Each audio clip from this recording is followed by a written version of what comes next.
ফুটপাত দখলমুক্ত করতে জেসিবি চালালো তারকেশ্বর পৌরসভা। রাজ্যের অন্যান্য জায়গার মতন তারকেশ্বরেও পৌরসভা এলাকায় সরকারি জায়গা বেআইনি দখলদারদের উচ্ছেদ অভিযানে নামল তারকেশ্বর পৌরসভা।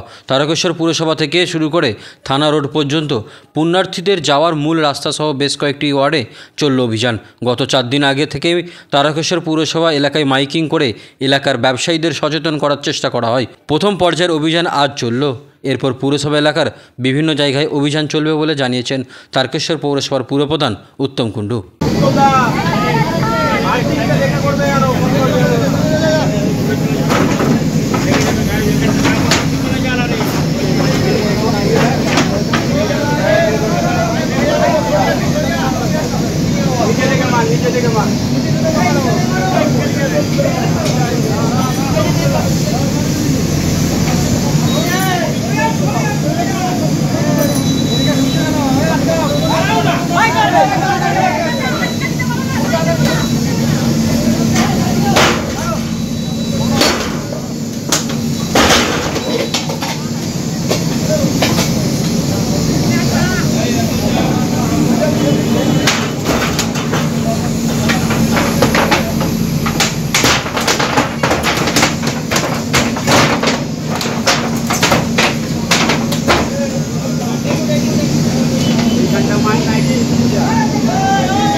বহন করছে না, ব্যবসা করে খাও।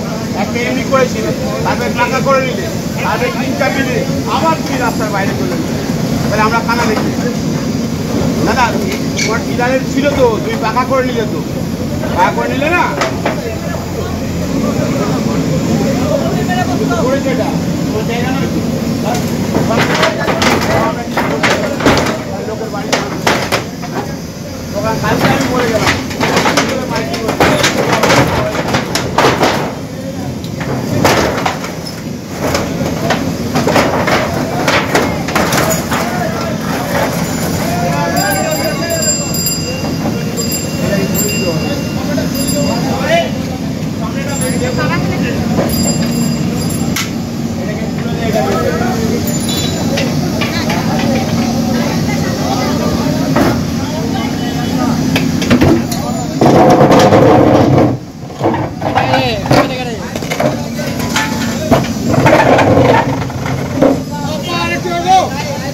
ওইটুকুই করো, নাহলে এটাও ভেঙে দেবো। বলে গেল যেটুকু আছে ওটার ভিতরে থাকো, অসুবিধা নেই।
যেতে হবে না, পরে দেবে।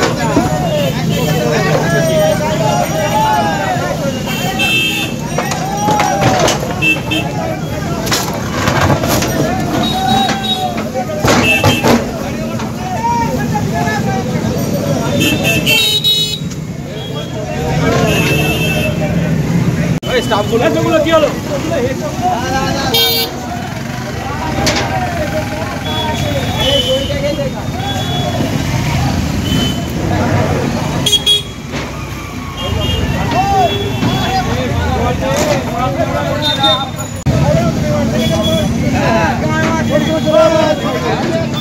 দেখে দেখে গেলে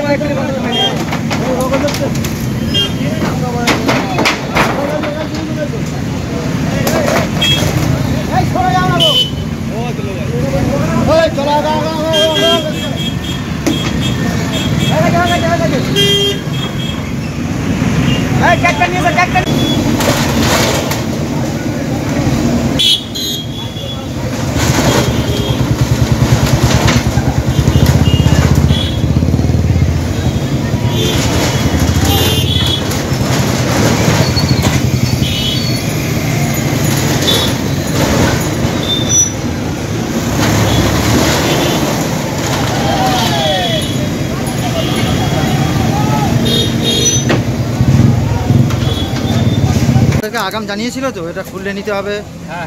হ্যাঁ তো আপনারা তাহলে খোলেননি কেন? আমরা খুলতে পারি না, করে খাবো কি করে? এইভাবে এই অবস্থা আমার চলে টুকটাক করে। আপনাদেরকে তো পৌরসভা থেকে তো কিছু ব্যবস্থা করে দেওয়ার কথা হয়েছে তো নাকি? সেরকম কোনো কথা হয় না, সেরকম কোনো কথা কোনো কথাই হয়নি। না না। আপনার নাম? রাজকুমার বেলা। বাড়ি? বাড়ি তারকেশ্বর। এটা কি বলবো, মানে কী পদক্ষেপ কেন নিয়ে গেল? আজকে প্রশাসনের সাথে পুলিশ থানা আমরা পৌরসভা যৌথ উদ্যোগে আজকে যারা নিজস্ব দোকান আছে ফুটপাতের দোকানে, তারা কেউ 10 হাত, কেউ 12 হাত, কেউ 14 হাত রাস্তার উপরে এগিয়ে এসছে। সেই রাস্তা থেকে তাদের আমরা অনুরোধ করে এবং বারবার 4 বার আমরা মাইকিং করেছি, শোনেনি। সেইগুলোটাকে ভেঙে নিচ্ছি। দোকানের জায়গায় থাকবে, মানুষ দোকানে গিয়ে কেনাকাটা রাস্তার উপরে। এই অভিযান কি লাগাতার চলবে? লাগাতার চলবে অভিযান আমাদের। যদি আমরা আবার মাইকিং করবো, একদিকটা আজকে করলাম, কালকে পদ্ধতিটা করবো এইভাবে। ওটা তার পিছনে যাতে সুষ্ঠু পরিবেশে মানুষের যাতে যাতায়াতের অর্জনের সামনে মেলা আছে। আপনারা জানেন যে তার পিছনে বড় বড় 3টে মেলা হয়, শ্রাবণী মেলা, জ্যৈষ্ঠ মেলা, গাজন মেলা। সেখানে কিন্তু প্রচুর পরিমাণে গার্বেজ তৈরি হয়, আর প্রচুর পরিমাণে লক্ষ লক্ষ তাদের গাড়ি ঘোড়া শহরটা জাম হয়ে যায়। তো সেই জন্যই আমরা অনুরোধ করেছি যে সবাই যেন পিছন দিকে। আর একটা পৌরসভার বিরুদ্ধে একটা পক্ষপাতিত্বের অভিযোগ হচ্ছে, যেখানে দেখা যাচ্ছে বেআইনিভাবে দখলকারীদের উচ্ছেদ করলেও তৃণমূলের যে পার্টি অফিস বা দলীয় কার্যালয় বা তৃণমূলের যেসব দোকান আছে সেগুলো ভাঙা হবে। একদম বাজে কথা, মিথ্যে কথা। আমি এইমাত্র তৃণমূলের যারা আমাদের পৌরসভার কাজ করে তারটাও আমরা ভেঙে এলাম। বলুক একজন, যদি কেউ যদি সৎ সাহস থাকে সামনে এসে বলুক যে তৃণমূল করে একটা ভাঙে। আমি নিজে বিরোধীরা হাজার অভিযোগ করে, বিরোধীদের মানুষ ছুঁড়ে ফেলে দিয়েছে। বিরোধীদের এসে যদি হিম্মত থাকে বলুক যে তৃণমূলের দোকান রয়েছে আর বিজেপির দোকান খুলে দিয়েছে। আমরা সবাই সমানভাবে আমরা করি।